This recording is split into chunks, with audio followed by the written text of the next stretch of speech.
All right, what's poppin', everybody? You are now watching the J.U.K Sports Show. I'm your host, King Ralph, here with the homie Kai, who is also the co-host as well. What's good, everyone? What's shaking, bro?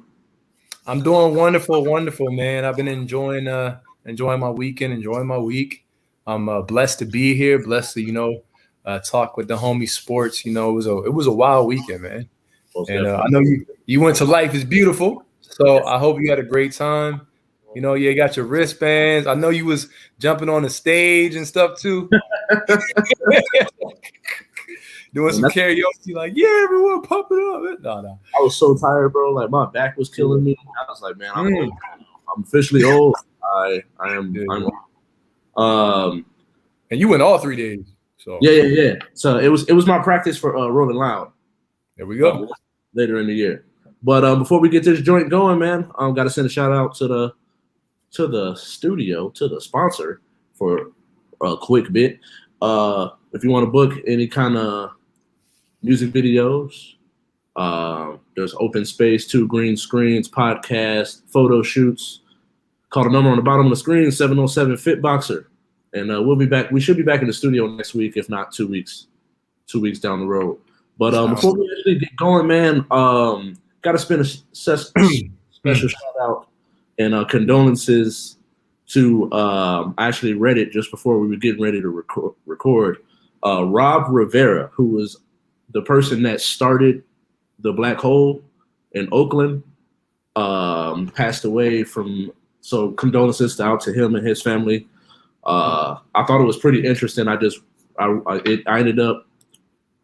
I read it, then I read then I watched something like the E60 when they were talking about the black hole and him and how he got it started and what he envisioned it to be, and them coming here. So I hope the black hole is one of them things that becomes just as big out here, especially with the open, the fact that the stadium opens.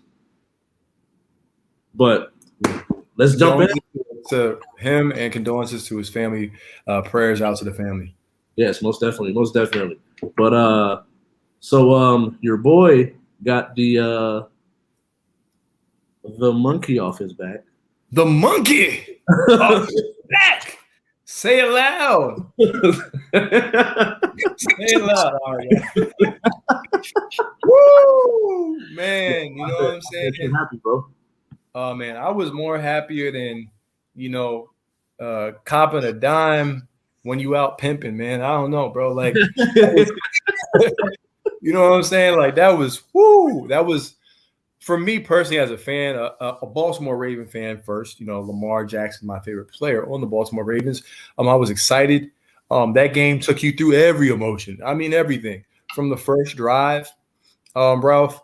The best thing for me was that Lamar showed perseverance and he showed resiliency and was able to forget about his last bad play if a bad play happened. For example, we can take the first drive, first possession, when he overthrows Hollywood Brown. Had he made that throw, it would have been an automatic touchdown. You're not catching Hollywood Brown. He just overthrew it, so he's trying to work on that deep ball. And the next time around, he immediately threw a pick to the Honey Badger, who was out in the first game when they played against the Cleveland Browns. And that's Sammy Watkins kind of, slipped on the route, but it was a bad throw. Right. And so now you're down 7 and you have to come back. And so what is the narrative on Lamar Jackson and the Baltimore Ravens? The narrative since last year was they can't win from behind. They're not a team that's built to play from behind. And Lamar Jackson isn't going to be able to make the throws needed to be able to put his team in that position to win.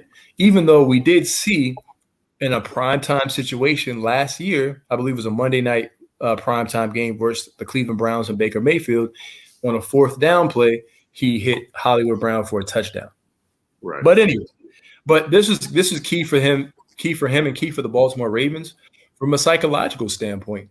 And all the meetings leading up to that, the Kansas City Chiefs had beat them pretty handily. The final score wasn't indicative of how well the Chiefs beat them. I think when you look at the Ravens as a whole, as a unit, the team itself had about 15 guys out injured. Guys were on injured reserve. Their starting left tackle, Ronnie Stanley, had been out. They lost three starting running backs, all three of their starting running backs, and J.K. Dobbins, Gus Edwards, Justice Hill. And the defense lost their best cornerback and Marcus Peters out for the season with the ACL. So when you see that and you see how they lost to the Raiders and every time that the Baltimore Ravens played the Chiefs, they always seem to play scared. You know, they don't do what the Raiders do. They play scared. They do the opposite, and they get away from their game. And I want to give a special shout out to three aspects. The first is shout out to the head coaches for making certain adjustments. I believe that was the best game that Greg Roman called. It wasn't perfect, but it was the best game that he called. Sticking with the run, sticking with Tyson Williams, giving you a little dose of Devontae Freeman. The defense, situational blitzing. Odafe Owe, formerly known as Jason Owe. He was the draft pick that the Baltimore Ravens traded Ronnie Stanley, 24-year-old Pro Bowl right tackle, now left tackle of the Chiefs for, and that was highly criticized because they gave it to the enemy. For Orlando Brown. Yep. He destroyed Orlando Brown that game because Orlando Brown, the scouting report is he's not good at speed. With speed, he never has been. And he made a key fumble recovery or forced fumble in the fumble recovery.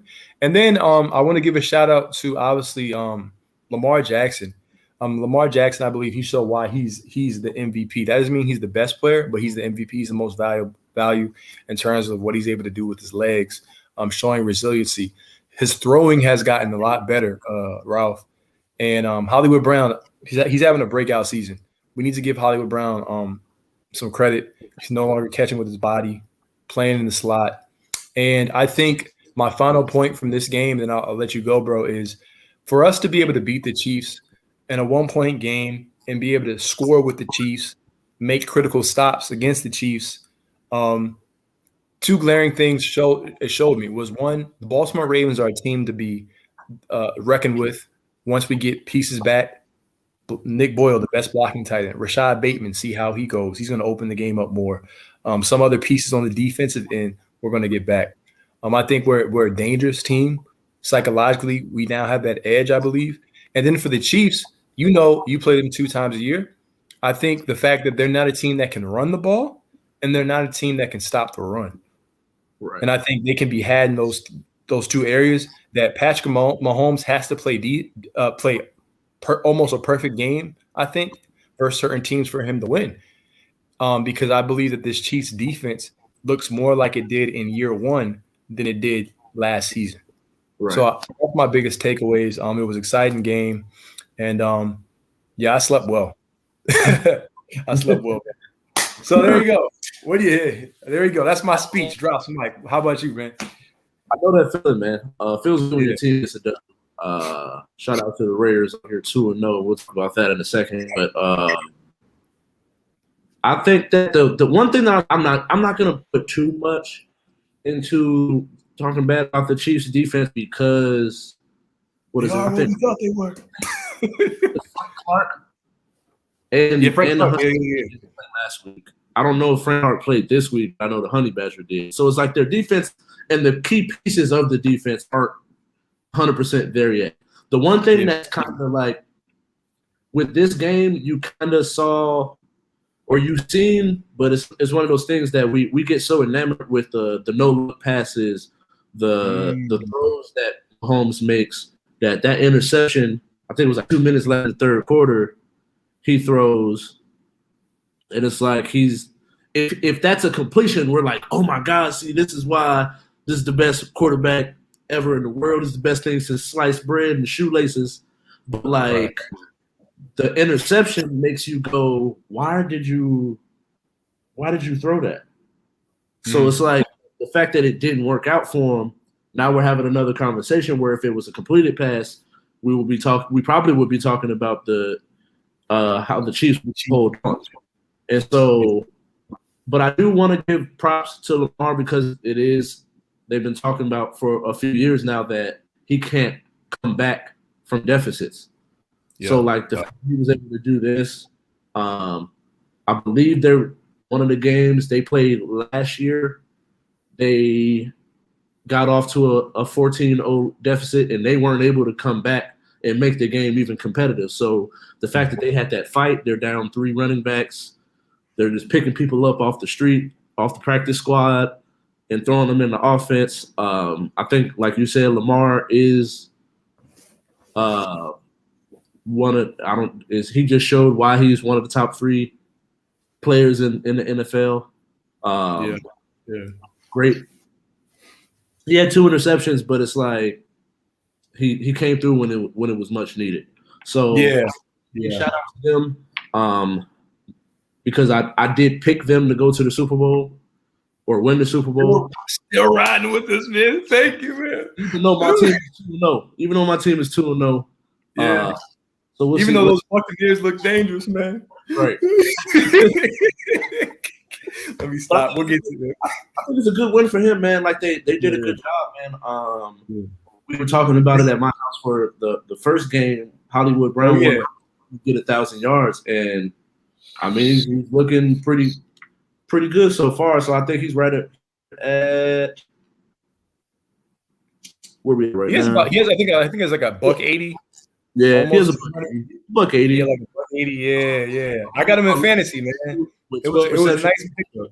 Yeah, it was a nice pickup. I knew nobody was going to scoop him because people was mad about last year. I was like, look, man, I'm telling you, he's going to be in that slot, and his route running really improved, man. You know, and I like what you mentioned about Patrick Mahomes, because I'm not saying he's arrogant, but you know, there's some Chiefs fans out there that just think everything that glitters is gold and that, you know, he's infallible and perfect. And he's not perfect. He's a great quarterback. And the one thing I always try to tell people, and I want to make this very clear for people, is, you know, when people, there's people who want to see the Chiefs lose because, you know, people don't like winners in life. You know, it is what it is. I understand if you're a Raiders fan, you should want to see the Chiefs lose. It's supposed to be that way. It's in your cloth, right?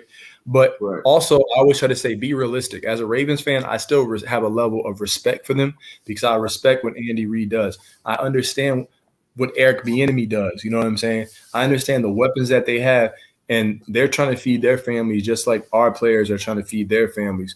So, you know, there's no hatred towards them or whatever like that. But they are a flawed football team as well. No team is perfect. And so I think that both teams, even though you did mention Frank Clark and Chris Jones, this game, though, guys were actually back. So I'm not sure if Frank Clark was, though, like you mentioned. But I know Badger was back. I know Jones was.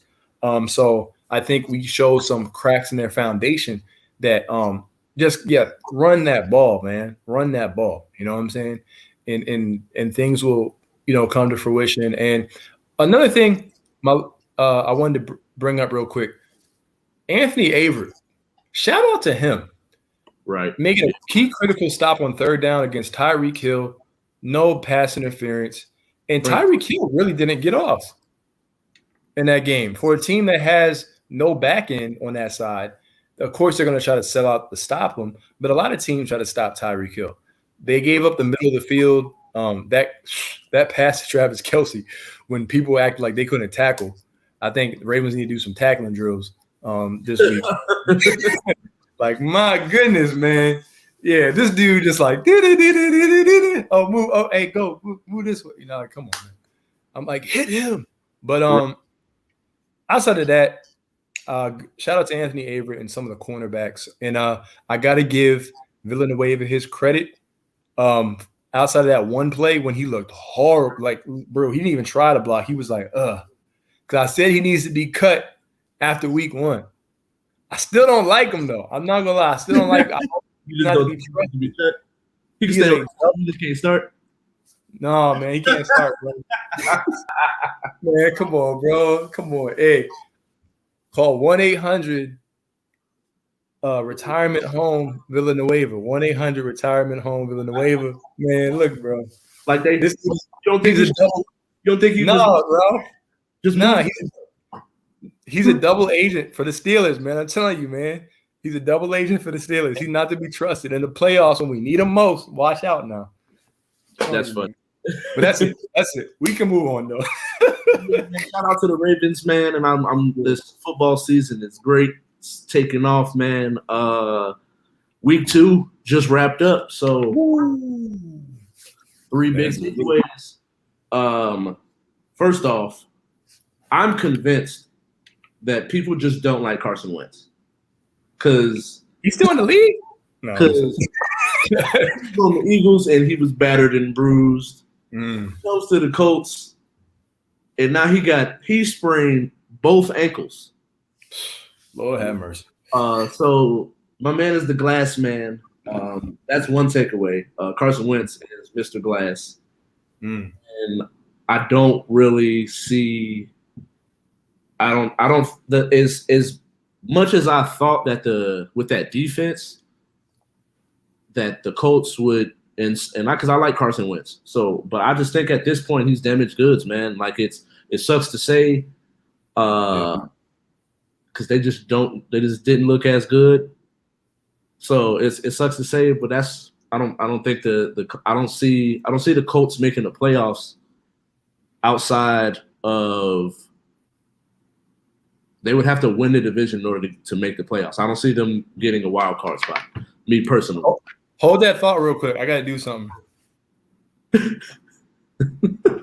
Hello, Andrew. Andrew Luck. It's Ursay. Jim, yeah. No, I don't have a drinking problem. I'm not drunk. I just want you to come back. Come on now. Please, Andrew, please. All right, okay. You say, all right, okay. You want 200 million? Nah, that's cool. No. Yeah, man. Like, look. Oh man, they just don't look the same, man. Nah, man. Great defense. They have like weapons. They have good offensive linemen. Like I just don't get it. Like the battle between Quentin Nelson and Aaron Donald, man. Right. Yeah. That's a real battle right there in the trenches. Right. Yeah. That's what men are made out of. Yeah, that was a real battle, man. But I agree, Carson Wentz, man. So that's one of your takeaways, that Carson Wentz is damaged goods. Yeah, he's damaged goods, bro. Like I don't see him being a starter much longer. Okay. At this point, he's a starter off the strength of who he was. But they're gonna have to get some cohesiveness in order for that to turn around. But I just think that Carson Wentz is damaged goods. Do you believe that they could trade for a quarterback, or do you think they have to go through the draft now at this point? Yeah. Through the draft? Because they're a playoff team, I think. But yeah. I think it's one of those things you have to get through a draft. I think they're gonna have to trade up and get someone who can be the franchise at this point. Takeaway two. I said it before. I thought it would happen later in the season. But Ben Roethlisberger is who we thought he was. Man. He just needs to retire. Thank you. I don't know if Troy Ave is the answer. Oh man. I don't know if Troy Ave, aka Dwayne Haskins, is the answer, but powder. But you got to give him a shot at least. Like because I never thought that Dwayne Haskins was a bum. I just thought he wasn't ready. Right. Yeah, he was in Washington at that time too. Yeah. I think that you put him in somewhere where he's got some structure. There's a culture there. A year removed, mistakes, growth could possibly end up what we thought Jameis Winston had got to is where where possibly Dwayne Haskins could go to. Okay. Or get to. And then takeaway 3, I'm even more confident in saying that the Raiders are making the playoffs this year. Like, we've been able to create a pass rush. Our defense looks good. Derek Carr leading the league in passing yards right now. Talk to him. Preach now. And it's like 100-yard margin between him. So I'm talking that talk. He says 100-yard margin, guys. Henry Ruggs, we're using him correctly. Darren Waller doing Darren Waller things. I think the offense is playing very well. I just want to see going down the stretch will we be able to continue to create the pass rush while also once it's later in the year, will Josh Jacobs be able to stay healthy enough for us to be able to have a consistent run game. And because I think with him going down, we went away from it a little too much. Where I think that you got to stay consistent, and trying to put that effort in to run the football. But I agree. Those are my 3 takeaways, man. Ben needs to retire. Carson Wentz damaged goods. Andrew Luck. Raiders make it. Okay, I like all 3 of those, man. So 2 quarterbacks, and the Raiders need to put, as Birdman would say, put some respect on my name. That's what Derek Carr said. Put some respect. Even John Gruden. John Gruden's like, you're saving my job, Derek Carr. All right. Right on. So, if you start seeing Derek Carr in some Hooters commercials with John Gruden, you know why, man. So, you know. All right. I like those. So I got 3 takeaways myself, man. Number 1, the Green Bay Packers have the best big 3 in the NFL. A combination of Aaron Rodgers, Devontae Adams, and Aaron Jones, I believe, is the best big 3 after, looking suspect in week 1. I think they were able to come out. Aaron Rodgers, see, with Rodgers, he always plays and you're like, man, that dude really just might be the best quarterback in football. I mean, last year he sure looked like it until the NFC Championship game. But anyway, I'm not going to do that with Rodgers. They balled out. I know it was against a lowly Detroit team, but Aaron Jones, look, man, this dude came and beat my fantasy team. I was up by like over 30 points, and somehow he beat them. And I had Devontae Adams on my roster, which is weird. Yeah. Devontae Adams, I believe DeAndre Hopkins is the best receiver. But when you put them in totality, I don't believe that there's any team outside the Kansas City Chiefs that has 3 guys at all 3 levels, the running back level, the receiving level, and the quarterback level, which is the most important position in football, which we say, if you don't have a quarterback, you do not have a team, the Steelers. And I believe that the Packers, they exuded that week 2, that they have the best 3, the best trio, and they're a team that you shouldn't be sleeping on. I know a lot of people are hopping on that Cardinals bandwagon, but that defense looked suspect against Kirk Cousins. So, I still think the Cardinals are a good team, but there's still something to be said about going there and having done that. So I think with Aaron Rodgers, this is a team that made the NFC Championship game last year. And as long as you have Rodgers, and he's done so much for his team over the years, in spite of the team or in spite of coaching, I think we have to look at that trio as dangerous. So that's my 1 takeaway right there. My second takeaway is the change of scenery is all Sam Darnold needed. A change of scenery is all Sam Darnold needed. First, they said he was seeing ghosts. Then they said that he wasn't a great quarterback. You know what I'm saying? He got mono. We're not going to get into that. But then he got traded for they traded him to the Panthers. And, the Shadow Realm, he was left to die pretty much. But instead, it turned out that you pair Sam Darnold with Joe and you pair him with a Christian McCaffrey, arguably the best running back in the game, if not the best running back in the game from a versatile offensive weapon standpoint and the pass game and the run game. You have DJ Moore. DJ Moore, Robbie Anderson, and Terrace Marshall Jr. Now you have all those pieces, and the Panthers are 2-0. That's almost half as many wins that they had this time last year, because their regular season record last year was 5-11. They're on pace to surpass that. He's played well in both those games. He had over 300 yards, and they beat the New Orleans Saints handily. I believe it was 26-7 this past week. So Sam Darnold, all he needed was a change of scenery. And my third takeaway is the Jets and Jags will battle to see who has the worst record at the end of the season for the number 1 pick. And I want everyone to listen to me closely, Ralph. You know what the Jet stands for? J, just, E, N, T, the, S, season. Just end the season. That's the Jet. The season is over. Pack your bags. Fire the coach. Fire the GM.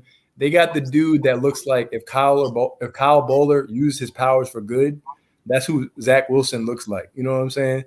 Like, come on, man. The Jets, we ain't looking at the Jets, man. I will give them this, though. Shout out to Bill Belichick. This is why I didn't listen to all them crazy fantasy experts. You know, them fantasy experts that they live in the fantasy world, not the real world. I'm not hating on them. But they kept saying, oh, start Corey Davis, because he had a good look, man. I've drafted him, but if you know the record of rookie quarterbacks versus Bill Belichick. Oh, awful. Thank you, man. This dude got nothing. Man, but this dude, Zach Wilson, was turning the ball over like a rotisserie chicken at El Pollo Loco. Like, I was like, nah, man. So and then some of those throws, bro. The throws was really had me like floored. I was just like, bro, who was you throwing to? Right. Yeah, he was throwing to the ghost of Wayne Corbett and Lavernius Coles. Just check it down, bro. Like, it's cool. It is okay to just it's okay to check it down, man. So yeah, that's my third takeaway, and then I had these two little asterisks because they're pretty much like honorable mentions. It was Brady and Gronk have found the fountain of youth. I still believe that Brady's a lock to win the MVP the way he's playing in that godforsaken division.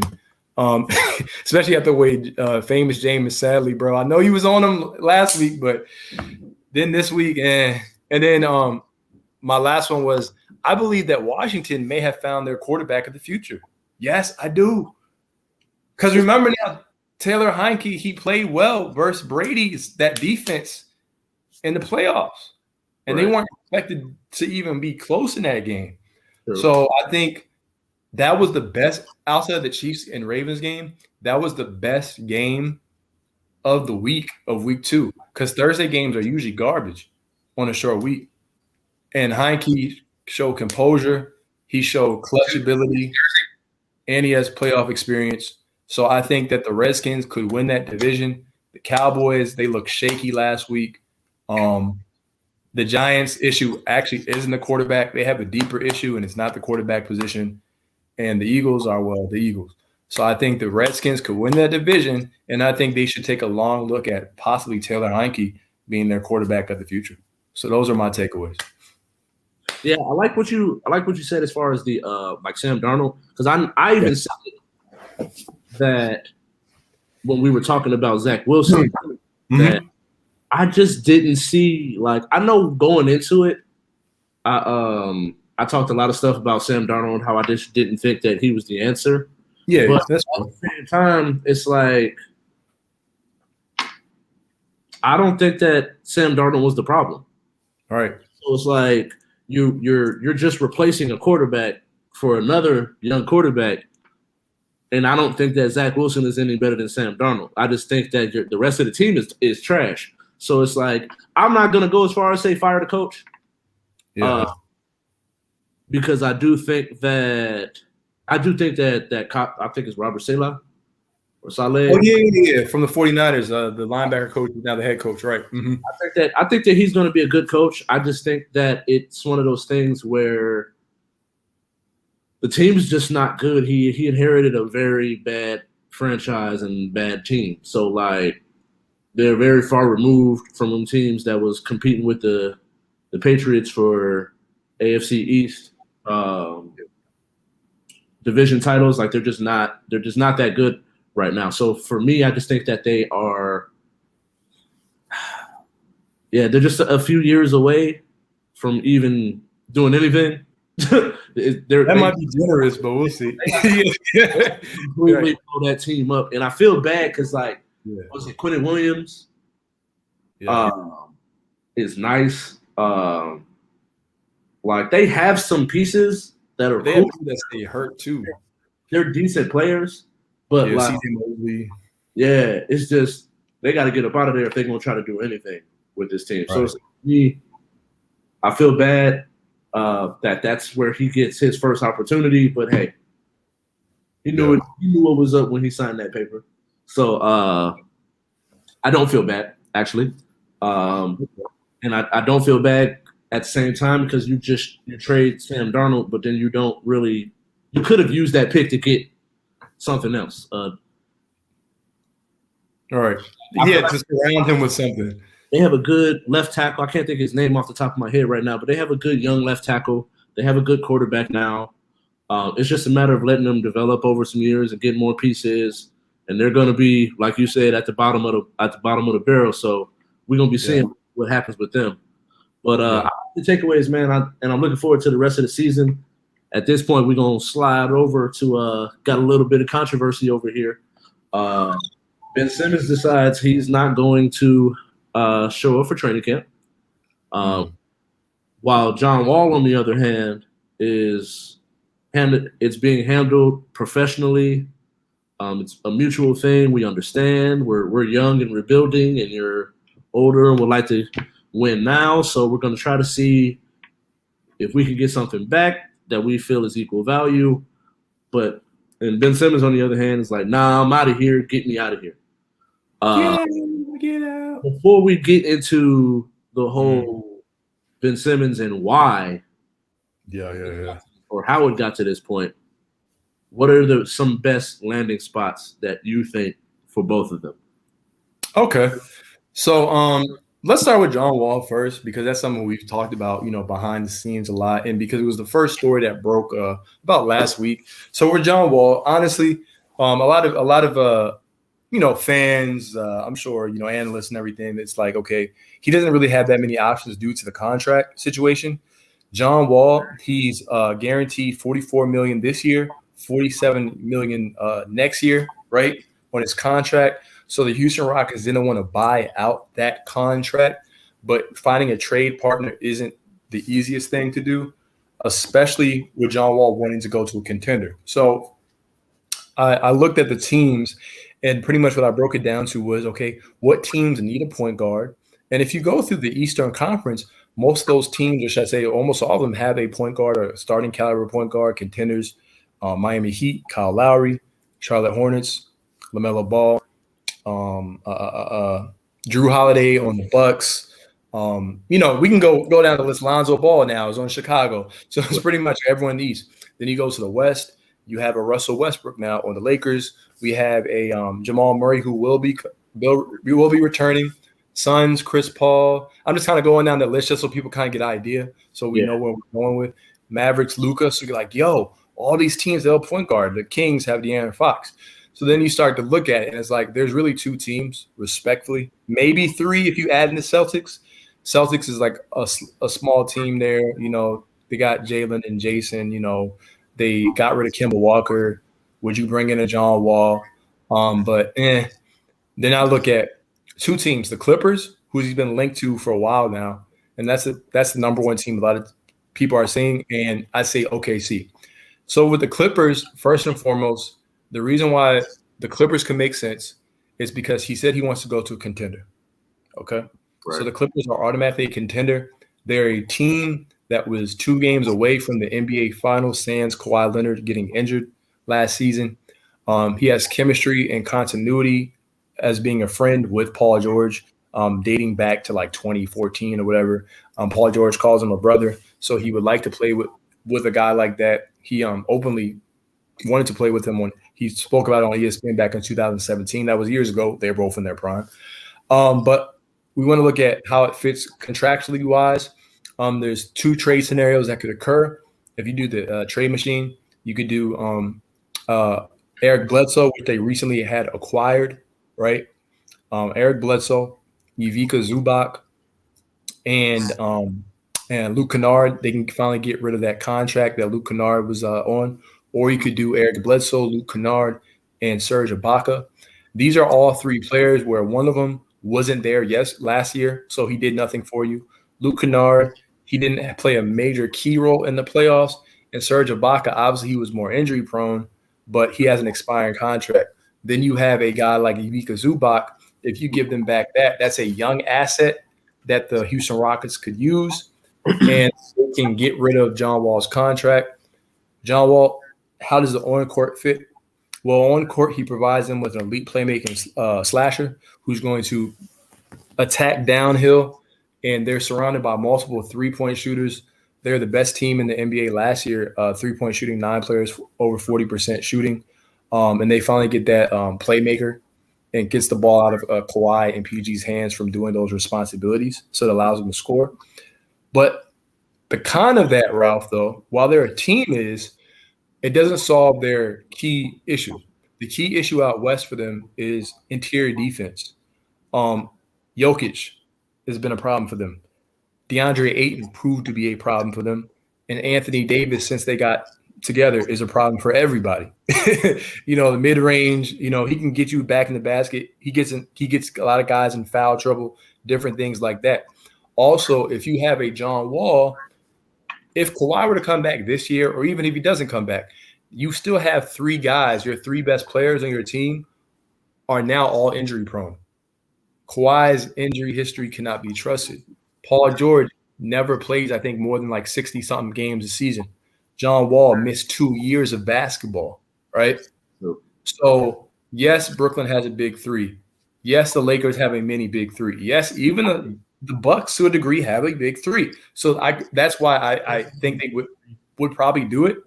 You know what I'm saying? I really want to be shocked if they do it, but it doesn't move the needle in terms of, okay, if you get to the finals, you're not beating anyone out east. You're just not. You know what I'm saying? I just don't see it because the Bucks, they can't defend Giannis. They can't. Right. And then the Nets, no, James, no. It's just, you know what I'm saying? Yeah. So I think you should stay the course if you're them. And then the last team is Oklahoma City. They're there because solely for this reason. And I actually like this. I like this reason. I think you'll like this one too, Ralph. $21 million in cap space. They're the only team without really trading a lot of pieces that can take on John Wall's contract. Right. They could send out Derek Favors and get back a first-round pick from Houston as well because they need like a little sweetener in their deal because OKC's been acquiring more picks than Dan Gilbert acquired when LeBron left. And it allows John Wall to increase his trade value even further for the following season. He'll get and he could get a more lucrative contract like CP3. A lot of people thought, oh, when CP3 went to OKC, you're going to this young team, playing time, woo, woo, woo. People didn't even expect him to make the playoffs because they had lost at that time. Paul George was viewed as a top 10 player. I think he kind of crept back up in that conversation again. And former league MVP Russell Westbrook had left. So we remember, they were left for dead. And Chris Paul got them to a 4 and 5 seed without a player like an Anthony Davis. I'm not taking a shot at LeBron, but I'm saying if you added a guy like Anthony Davis and what Chris Paul was doing, they could have maybe been a 2 or 3 seed. Right. So I think, and Chris Paul wound up getting a bigger contract, and he's way older than John Wall. So John Wall could actually do himself a favor by playing well on OKC. Now you can be like, well, I put together 2 seasons, and then possibly I get a buyout my last year, and I could go to a team like the Clippers when some of the contenders like the Lakers are older, they're no longer contending, and why Luka still doesn't have help. So I think those 2 teams, one from the 2 trying to build like a big 3 and contend while a guy like Kawhi Leonard is out. So those are really the only teams I could really see for John Wall. Did you have anything on the John Wall before we go to Ben Simmons, or you kind of with that? For me, I feel like I totally agree with you. I just think everywhere else, it just doesn't really make sense. Like I could kind of see him going to the Heat. Yeah. Mm-hmm. With them losing Dragic and as well as none, I think. None. So them needing a point guard. Yeah. I can definitely see that. I think that the Celtics would be an interesting one, but the one thing with that is I think that team is so built. He would definitely have to take a step back where, like, his issue, you remember, what was your boy that he used to get into it? Goran? Yeah. Gortat. Marcin Gortat. So, them two, because he felt like he just was over dribbling. Yeah. And so that it wouldn't work with that Celtics team, although I do think if you add him to that, it opens things up for Jaylen. Right. Brown and Jason. So like, plus he's a big point guard defender that can yeah. And so I think that could work. Honestly, for him, I think that would be the best fit outside of playing with your homie out. Yeah, out in LA.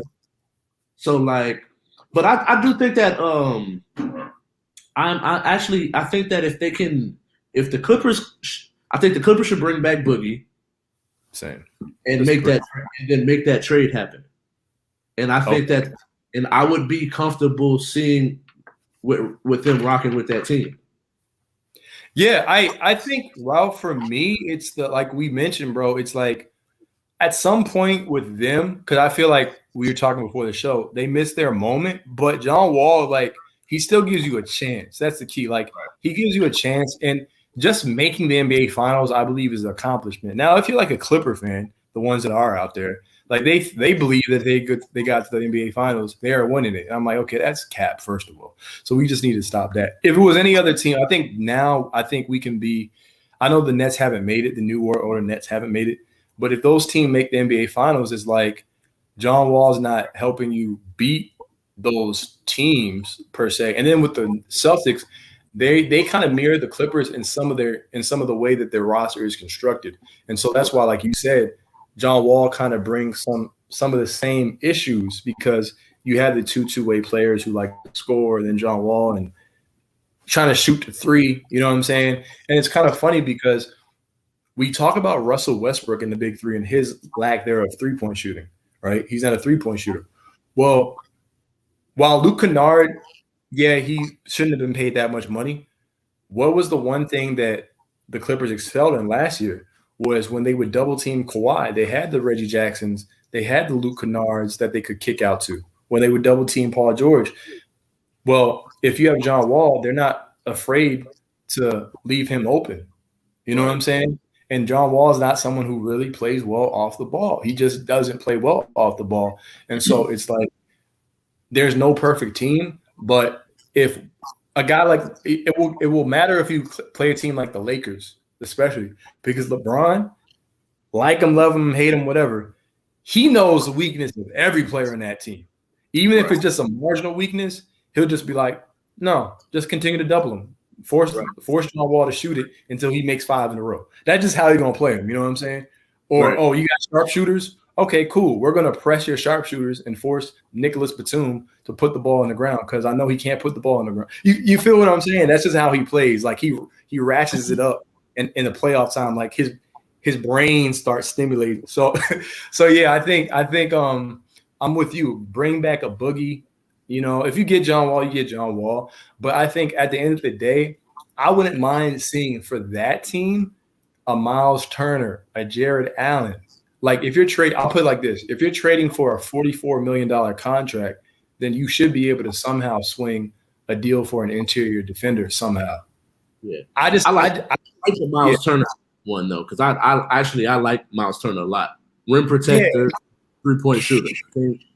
I've been waiting him to go there forever, but I don't know how it works, bro. Like I don't like because you're a Bulls fan. You ever want like a player on a team and you're just like it makes sense to you, but you just don't know how they get there? Yeah, that's the issue that I always felt like the LA had. I don't know who really goes there. Right. You know, maybe you get a JaVale McGee or something like that. Because where did he just go? He went to the Suns, right? He was on went to the Suns, which I kind of like. I like that. You like that? Okay. I like that him backing up Ayton, yeah. Yeah, him backing up Ayton.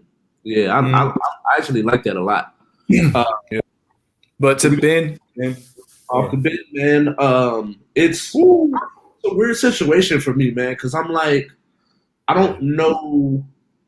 I haven't really truly looked into it like y'all have in the group chat that we have. So it's like for me, I don't know where he's coming off. I don't want to come back. You should be lucky somebody want to take you. Facts. Honestly, especially after you just played. So like, how am I supposed to, like, bro? Just come back and show you can hoop. If you still don't like it, I'll trade you. Like, because at this point, like after what you just displayed in the playoffs, I'm not gonna be able to like, if I trade. Like at this point, I could probably get a De'Aaron Fox for Ben Simmons. But I wouldn't be surprised if like I got to throw in some extra stuff on top of that, right, in order to get him. And it's just like, but if you're able, but if his value is high enough to where you can get two people for him, I say pull it, especially if you can get a De'Aaron Fox. Or like you can get a Dame in exchange for him and probably throw in like Danny Green or something like that in there. Like I just think that I don't know. I don't know where we go from here with Ben Simmons because I'm like after what you just displayed, it's gonna be hard to trade you. Yeah. Which I did see that much where Daryl Morey has been asking for some outrageous amount of picks and players, contract money, and all of that. Like, bro, like what you own, like we just watched him have a free layup and he passed it up. So how am I supposed that clip will never get old. That clip will never get old, bro. You gotta go dunk on somebody after that in the playoffs too. Like nah, bro. Not you got you had the lay. I know, right? He was like, nah, nope, not so fast. Oh man. Yeah, and so like for me, bro, like it's kind of hard for me to sit there and be like, like and just take it for what it is. So it's like I can't. I just can't do it. No, I agree. I'll make it quick. For this one, it's I think Ben Simmons. I think really the issue is one, and I don't like calling people names. I do not. That's one thing I just try not to do. I know we all fall victim, so I'm not going to call him any type of names. But he's acting like a spoiled something. You know what I'm saying? And right now, he has potential. I'll first say any team he goes to, I still believe in my heart of hearts and my mind of minds and how basketball works. In the game of positionless basketball, and he has other skill sets that a team can use. Make him play small ball 5, and make him play power forward. Period. AD plays small ball 5. Ben Simmons has a back to the basket game. He's great defensively. He can guard 1 through 5. He's perfect. On the Golden State Warriors, depends on what you're willing to give up. The Sacramento Kings depends on what you're willing to give up. You know, different things like that. But I think it's a combination of his attitude, his contract, and Daryl Morey asking for too much. And I think that's really, at the end of the day, it destroyed that. You know what I'm saying? So, yeah, we'll see. But, yeah, he's going to get fined. He's going to continue to go down this path. I don't care if you're a millionaire. Nobody wants to lose like $400,000 a day, you know, not doing certain things. So we'll continue to monitor the Ben Simmons situation. But, yeah, they need to come down up on that price, and Ben Simmons needs to come down his high horse and get to training camp. So, yeah. Because one thing, like, going for him, honestly, he's 25. Yep. He just turned 25. So it's like he has age on his side. He does have a versatile game if you put him in the right offense. It just him playing the 4 doesn't really work with Joel being there. So it's like they got to play. Spacing is awful. Although the thing that's irritating with him is when you watch these runs that he does during the summer, bros is pulling up, hezzy 3, right? One leg fadeaway mid-range. Like, bro, where is this in the league? Right. Yep. And you're playing against people that are in the league in these runs. So, like, for me, it just be like, I'm confused, bro. Like, why? I seen this clip where it was like, I'm trying to say it was either Kobe or LeBron that said, like, why are people working on things they don't use in the like in the games? And it's like, bro, I'm just seeing you doing all this wild stuff, like you hitting 3 after 3 after 3, and then when they swing it to you and you got the 3, you pump fake and then go to the hole, or you just catch it and go straight to the hole. Like, bro, like what? I'm confused, man. And that's the thing that irritates me with him. He's 25, so he's still like he's not even really in his prime yet. Yeah. Like he's a year away from his prime, where you should be in your prime. But for me, it's just like he has a versatile game where he can defend pretty much all 5 positions. He can play pretty much all 5 positions on offense too. So it's just like he definitely has some talent. Just buckle down and go and go show up for training camp, bro. Yeah, just show up for training camp, Ben. You know, Ben If you want to be a billionaire, you got to get the bucks, and you can get bucks by not losing bucks. So show up to training. Exactly. But trying to put this last one that I don't even think I put it on here. We're gonna spend the last little bit of time. Was it Shikari or was it the NBA? So Shikari. Usain Bolt brings up was asked a question in an interview. He's quoted saying, "Talk less, train more." But if you paid attention to more of the interview or read it or watched it, he said what she brings is good for the sport. I personally agree with that as well. Like, we love her when she popping her stuff and she's winning, but when you're popping your stuff and you lose, you get a little bit of a bad rep. And I just had a conversation with my homie, and I completely understand, because I think that, like, one of the things that people don't understand or they're not bringing up when we start having these conversations about her, and I personally resonate with this, is if we paying attention. One, she's young; she's only 21 years old. Mm-hmm. I'm not sure how her eligibility works or if she finished her senior year at LSU, but 6 months ago she was running track at LSU. Yeah. So, like, for us to be looking at her like, oh, she should be handling things like this, there's certain things, and I don't even want to bring it up and say that, oh, this person is because I definitely agree with my homie when me and him were going back and forth. There's things that I disagree with, and then there's things that I'm like, I can understand because she's young, never been in this position before, and I'm sure she don't really have people that had been in that position before that could give her guidance or any kind of advice. It's just now she got to a certain point where now she's the talk of the town pretty much. So now you're getting so many people that are coming in talking to you. And it was one of the things that he brought up, and he was just like, you got to think about it. Like, if you have all these people, like, if you post something on social media, you got people coming at you on all different platforms. You then on every show, whenever you do something, they're talking about you as well. Now, you might read something that someone is saying and not be able to take or get the context behind what they're saying. So really all you see is the quote, talk less, train more. Yeah. So then it's like, all right, well, F him then. And so it's like, and like, but I understand that part. It's the other parts that like I don't particularly like. That, like, I totally understand that standpoint. So I'm like, I just want her to get the right team of people around her. I hope that she sees some of the things and will correct the way to go about certain things, because I think that the one thing that you'll lose sight of is like we love to hate certain things. It's like, oh, we love Floyd when he's popping his stuff, but then when he's popping this stuff at you, now it's like, oh no, I don't like that.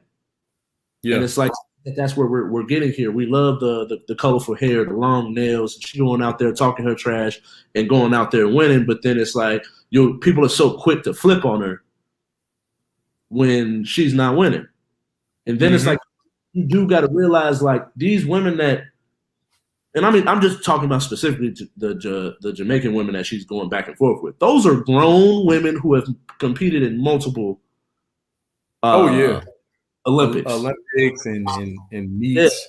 Yeah. Meets and all types. She's literally just coming out of college. So it's like, you got to think about her growth in the futures. And it's just like, I don't want people to be going too hard on her. And then when she get to 25, now we like, oh, see, I told y'all. It was like, no, bro. 4 years ago, you was on her head, cracking all types of jokes with no compassion, no kind of empathy for the fact that she just lost her mom. Yeah, and it's like it's a whirlwind that you go behind it, and especially with this whole like mental illness and mental health conversation that we've been having, which is, I'm happy that it's more of a conversation. Especially in our communities, because like you've never been in this situation before. You don't know how to handle it, and you have this that you're trying to navigate through while also trying to navigate through new fame. Right. And that's the part where I think that we lose sight of, and that's personally like this my opinion on it. I'm not too mad at her about it. I do think she needs to change certain things, so I would completely stick with that. But at the same time, don't be so quick. The one thing I tell people, like in my 30s, that as when I was like 10 years ago, is not everything that happens you need to react to. Facts. And I'll leave my piece at that. And let I agree, and I understand where you're coming from on that situation, because I take it back to the Olympic trial, right? Okay, you had the weed situation, and she had came out and said, "I knew the rules, I broke the rules, et cetera." But she was coping. Everyone copes in different ways, so she felt her mannerism of coping just for that situation was valid enough for her to cope, knowing that it could cost her time to run. That would cost her a chance to run in the Olympics, right? But she needed time for heal. She needed time to heal. She needed space and time to heal. And I think that a combination of that going on and transpiring also had a psychological effect in terms of how she performed in her first race against Shelly-Ann Fraser, following the Olympics that she didn't participate into. So I never thought she was really mentally in a mental space. So she was still trying to keep her same bravado per se, or and things that motivate her in talking, and that kind of riles her up. You know what I'm saying? It's almost like a Richard Sherman in sports, but Richard Sherman backs up his talk. So I think she was still just trying to find an energy, and it turned out that it didn't work out for her. You know what I'm saying? Now, I still do believe there is a humbling, thing that needs to go on. But at the end of the day, it's always about context when you see quotes, because Usain Bolt was asked a question, he answered it, and I know she shared I think she shared the post, the shade room, because I had it up here. It said, someone commented, they said, everybody wants to give advice in the media, but none of them actually take the time to speak to her, meaning Sha'Carri, outside the media. So I feel her. Stop speaking on me when they don't even speak to me. Now, Usain Bolt, I don't believe that he came from any place of, hate or any, place of malice. He was just pretty much saying how he feels. And he also further mentioned that in Jamaica, how they're very prideful and they take talk very, personal and different things of that nature and stuff like that. Because that's how the Jamaicans were with track and things of that nature. But Sha'Carri, her next race, Ralph, I believe she finished fourth. So she went from dead last to fourth. So she did actually much better, even though she didn't win. So I think she's going to slowly get back. I just think that at the end of the day, people are going to cope certain ways with things. And I think as long as she keeps her head on straight and, doesn't shoot everything down, she'll be all right. But I do think she needs a better PR team or whatever. I don't know what her PR team be doing. You know what I'm saying? They need to they need to work together to make things more cohesive and not, set a fire, set something afire down the line. But it's going to be interesting to see, because right now in her age bracket, you have a girl like Sydney McLaughlin, who we mentioned. She got her 2 medals, and she's only, a year or 2 years older than Sha'Carri.